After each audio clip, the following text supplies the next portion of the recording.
Hello, and welcome back to Baby Elias's stories. We now return to The Glass Castle by Jeannette Walls. Chapter 2: The Desert. I was on fire. It's my earliest memory. I was 3 years old, and we were living in a trailer park in a southern Arizona town whose name I never knew. I was standing on a chair in front of the stove, wearing a pink dress my grandmother had bought for me. Pink was my favorite color. The dress's skirt stuck out like a tutu, and I liked to spin around in front of the mirror, thinking I looked like a ballerina. But at that moment, I was wearing the dress to cook hot dogs, watching them swell and bob in the boiling water as the late morning sunlight filtered in through the trailer's small kitchenette window. I could hear Mom in the next room singing while she worked on one of her paintings. Juju, our black mutt, was watching me. I stabbed one of the hot dogs with a fork and bent over and offered it to him. The wiener was hot, so Juju licked at it tentatively. But when I stood up and started stirring the hot dogs again, I felt a blaze of heat on my right side. I turned to see where it was coming from and realized my dress was on fire. Frozen with fear, I watched the yellow-white flames make a ragged brown line up the pink fabric of my skirt and climb my stomach. Then the flames leaped up, reaching my face. I screamed. I smelled the burning and heard a horrible crackling as the fire singed my hair and eyelashes. Juju was barking. I screamed again. Mom ran into the room. "Mommy, help me!" I shrieked. I was still standing on the chair, swatting at the fire with the fork I had been using to stir the hot dogs. Mom ran out of the room and came back with one of the army surplus blankets I hated because the wool was so scratchy. She threw the blanket around me to smother the flames. Dad had gone off in the car, so Mom grabbed me and my younger brother Brian and hurried over to the trailer next to ours. The woman who lived there was hanging her laundry on the clothesline. She had clothespins in her mouth. Mom, in an unnaturally calm voice, explained what had happened and asked if we could please have a ride to the hospital. The woman dropped her clothespins and laundry right there in the dirt and without saying anything ran for her car. When we got to the hospital, nurses put me on a stretcher. They talked in loud, worried whispers while they cut off what was left of my fancy pink dress with a pair of shiny scissors. Then they picked me up, laid me flat on a big metal bed piled with ice cubes, and spread some of the ice over my body. A doctor with silver hair and black-rimmed glasses led my mother out of the room. As they left, I heard him telling her that it was very serious. The nurses remained behind, hovering over me. I could tell I was causing a big fuss, and I stayed quiet. One of them seized my hand and told me I was going to be okay. "I know," I said, "but if I'm not, that's okay too." The nurse squeezed my hand again and bit her lower lip. The room was small and white with bright lights and metal cabinets. I stared for a while at the rows of tiny dots in the ceiling panels. Ice cubes covered my stomach and ribs and pressed up against my cheeks. Out of the corner of my eye, I saw a small, grimy hand reach up a few inches from my face and grab a handful of cubes. I heard a loud crunching sound, and I looked down. It was Brian, eating the ice. The doctor said I was lucky to be alive. They took patches of skin from my upper thigh and put them over the most badly burnt parts of my stomach, ribs, and chest. They said it was called a skin graft. When they were finished, they wrapped my entire right side in bandages. "Look, I'm a half mummy," I said to one of the nurses. She smiled and put my right arm in a sling and attached it to the headboard so I couldn't move it. The nurses and doctors kept asking me questions. How did you get burned? Have your parents ever hurt you? Why do you have all these bruises and cuts? My parents never hurt me, I said. I got the cuts and bruises playing outside and the burns from cooking hot dogs. They asked what I was doing cooking hot dogs by myself at the age of 3. It was easy, I said. You just put the hot dogs in the water and boil them. It wasn't like there was some complicated recipe that you had to be old enough to follow. The pan was too heavy for me to lift when it was full of water. So I'd put a chair next to the sink, climb up and fill a glass, and then stand on a chair by the stove and pour the water into the pan. I did that over and over again until the pan held enough water. Then I'd turn on the stove, and when the water was boiling, I'd drop in the hot dogs. Mom says I'm mature for my age, I told them, and she lets me cook for myself a lot. The 2 nurses looked at each other, and one of them wrote something down on a clipboard. I asked what was wrong. Nothing, they said. Nothing. Every couple of days, the nurses changed the bandages. They would put the used bandage off to the side, weighted and covered with smears of blood and yellow stuff, and little pieces of burned skin. Then they'd apply another bandage, a big gauzy cloth, to the burns. At night, I would run my left hand over the rough, scabby surface of the skin that wasn't covered by the bandage. Sometimes I'd peel off scabs. The nurses had told me not to, but I couldn't resist pulling on them real slow to see how big a scab I could get loose. Once I had a couple of them free. I'd pretend they were talking to each other in cheeping voices. The hospital was clean and shiny. Everything was white. The walls and sheets and nurses' uniforms, all silver, the beds and trays and medical instruments. Everyone spoke in polite, calm voices.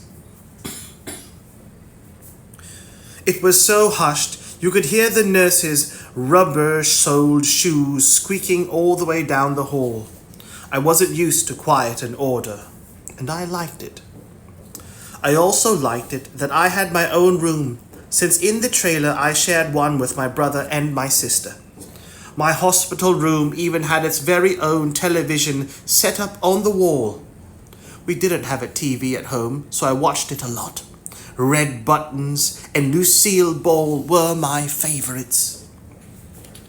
The nurses and doctors always asked how I was feeling and if I was hungry or needed anything.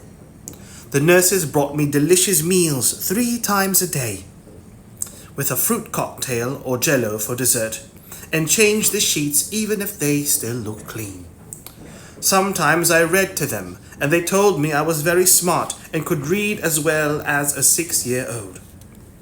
One day, a nurse with wavy yellow hair and blue eye makeup was chewing on something. I asked her what it was, and she told me it was chewing gum. I had never heard of chewing gum, so she went out and got me a whole pack.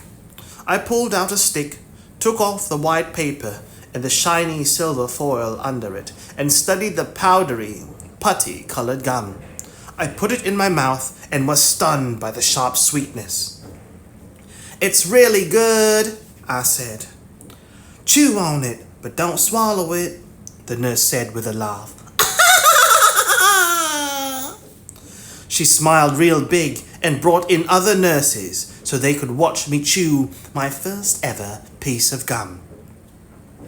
When she brought me lunch, she told me I had to take out my chewing gum, but she said not to worry because I could have a new stick after eating it. If I finished the pack, she would buy me another. That was the thing about the hospital. You never had to worry about running out of stuff like food or ice or even chewing gum. I would have been happy staying in that hospital forever. When my family came to visit, their arguing and laughing and singing and shouting echoed through the quiet halls. The nurses made shushing noises, and Mom and Dad and Laurie and Brian lowered their voices for a few minutes. Then they slowly grew loud again. Everyone always turned and stared at Dad. I couldn't figure out whether it was because he was so handsome or because he called people partner or goomba and threw his head back when he laughed. One day, Dad leaned over my bed and asked if the nurses and doctors were treating me okay. If they were not, he said, he would kick some asses. I told Dad how nice and friendly everyone was. Well, of course they are, he said. They know you're Rex Walls' daughter. When Mom wanted to know what it was the doctors and nurses were doing that was so nice, I told her about the chewing gum. Ugh, she said. She disapproved of chewing gum. She went on. It was a disgusting, low-class habit, and the nurse should have consulted her before encouraging me in such vulgar behavior. She said she was going to give that woman a piece of her mind, by golly. After all, Mom said, I am your mother, and I should have a say in how you're raised. Did you guys miss me? I asked my older sister Laurie during one visit. Not really, she said. Too much has been happening. Like what? Just the normal stuff. Laurie may not miss you, honey bunch, but I sure do, Dad said. You shouldn't be in this antiseptic joint. He sat down on my bed and started telling me the story about the time Laurie got stung by a poisonous scorpion. I heard it a dozen times, but I still liked the way Dad told it. Mom and Dad were out exploring in the desert when Laurie, who was 4, turned over a rock, and the scorpion hiding under it stung her leg. She had gone into convulsions, and her body had become stiff and wet with sweat. But Dad didn't trust hospitals. So he took her to a Navajo witch doctor who cut open the wound and put a dark brown paste on it and said some chants, and pretty soon Laurie was as good as new. Your mother should have taken you to that witch doctor the day you got burned, Dad said. Not to these heads-up-the-asses med-school quacks. The next time they visited, Brian's head was wrapped in a dirty white bandage with dried bloodstains. Mom said he had fallen off the back of the couch and cracked his head open on the floor, but she and Dad had decided not to take him to the hospital. There was blood everywhere, Mom said, but one kid in the hospital at a time is enough. Besides, Dad said, Brian's head is so hard, I think the floor took more damage than the kid. I think the floor took more damage than he did. Brian thought that was hilarious and just laughed and laughed. Mom told me she had entered my name in a raffle at a fair, and I'd won a helicopter ride. I was thrilled. I'd never been in a helicopter or a plane. When do I get to go on the ride? I asked. Oh, we already did that, Mom said. It was fun. Then Dad got into an argument with the doctor. It started because Dad thought I shouldn't be wearing bandages. Burns need to breathe, he told the doctor. The doctor said bandages were necessary to prevent infection. Dad stared at the doctor. To hell with infection, he said. He told the doctor that I was going to be scarred for life because of him, but by God, I wasn't the only one who was going to walk out of there scarred.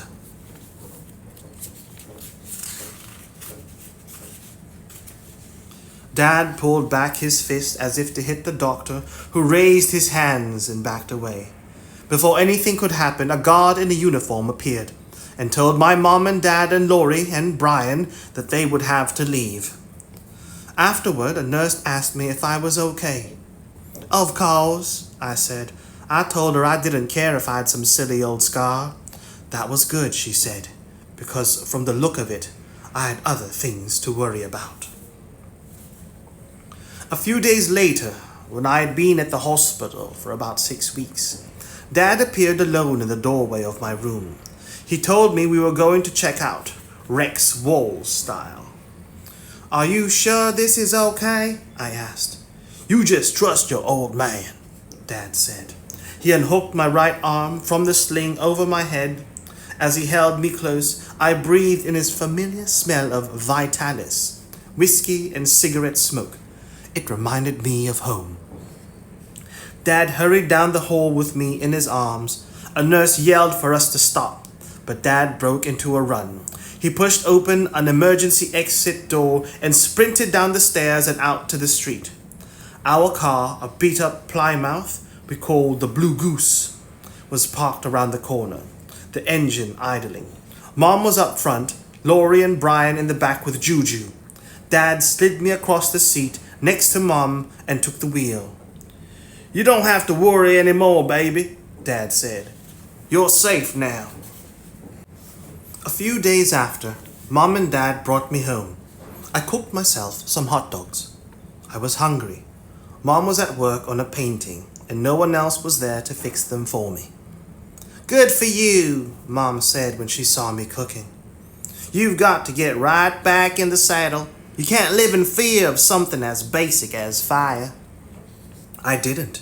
Instead, I became fascinated with it. Dad also thought I should face down my enemy, and he showed me how to pass my finger through a candle flame.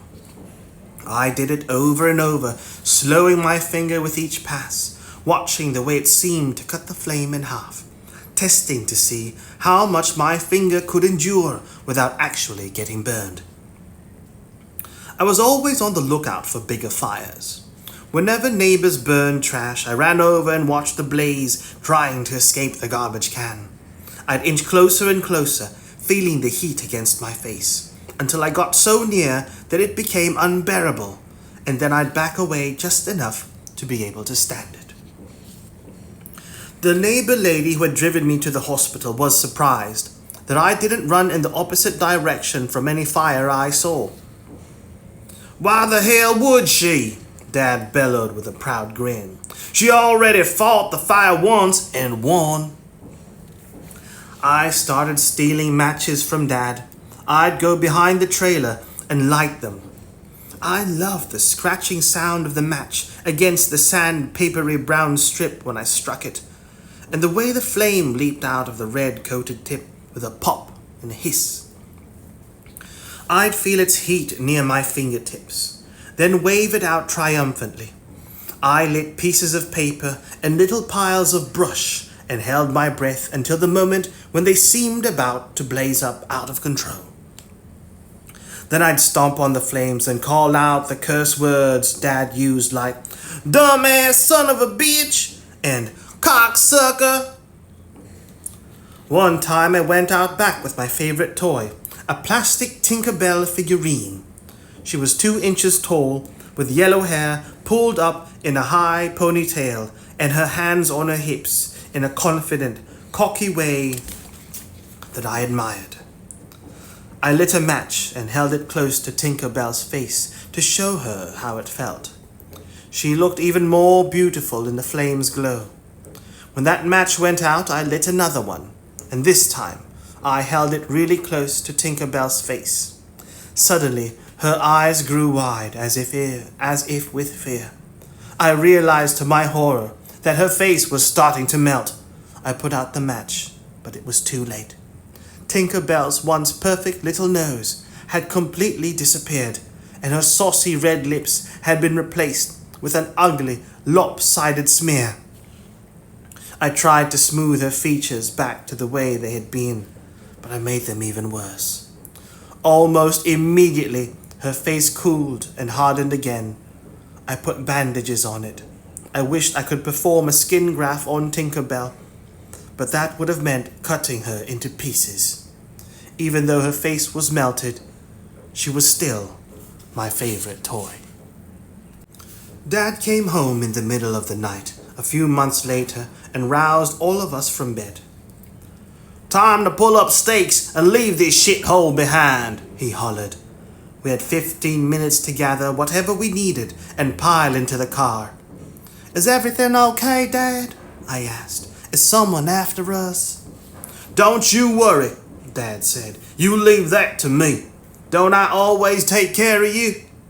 Of course you do, I said. That's my girl, Dad said with a hug, and then barked orders at us all to speed things up.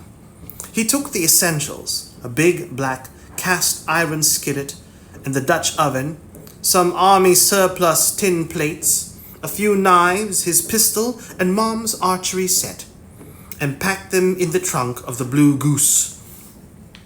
He said we shouldn't take much else, just what we needed to survive. Mom hurried out to the yard and started digging holes by the light of the moon, looking for our jar of cash. She had forgotten where she'd buried it. An hour passed before we finally tied Mom's paintings on the top of the car, shoved whatever would fit into the trunk, and piled the overflow on the back seat and the car floor. Dad steered the Blue Goose through the dark, driving slowly as not to alert anyone in the trailer park that we were, as Dad liked to put it, doing the skedaddle. He was grumbling that he couldn't understand why the hell it took so long to grab what we needed and haul our asses into the car. Dad, I said, I forgot Tinkerbell. Tinkerbell can make it on her own, Dad said. She's like my brave little girl. You are brave and ready for adventure, right? I guess, I said. I hoped whoever found Tinkerbell would love her despite her melted face. For comfort, I tried to cradle Quixote, our grey and white cat, who was missing an ear, but he growled and scratched at my face. Quiet, Quixote, I said. Cats don't like to travel, Mom explained. Anyone who didn't like to travel was invited. Anyone who didn't like to travel wasn't invited on our adventure, Dad said. He stopped the car, grabbed Quixote by the scruff of the neck, and tossed him out the window. Quixote landed with a screeching meow and a thud. Dad accelerated up the road, and I burst into tears. Don't be so sentimental, Mom said. She told me we could always get another cat, and now Quixote was going to be a wild cat, which was much more fun than being a house cat. Brian, afraid that Dad might toss Juju out the window as well, held the dog tight. To distract us, Mom got us singing songs like Don't Fence Me In and This Land Is Our Land, This Land Is Your Land. And Dad led us in rousing renditions of Old Man River and his favorite Swing Low, Sweet Chariot. After a while, I forgot about Quixote and Tinkerbell and the friends I'd left behind in the trailer park. Dad started telling us about all the exciting things we were going to do and how we were going to get rich once we reached the new place where we were going to live. Where are we going, Dad? I asked. Wherever we end up, he said. Later that night, Dad stopped the car out in the middle of the desert, and we slept under the stars. We had no pillows, but Dad said that was part of his plan. He was teaching us to have good posture. The Indians didn't use pillows either, he explained, and look how straight they stood. We did have our scratchy army surplus blankets, so we spread them out and lay there, looking up at the field of stars. I told Laurie how lucky we were to be sleeping out under the sky like Indians. We could live like this forever, I said. I think we're going to, she said.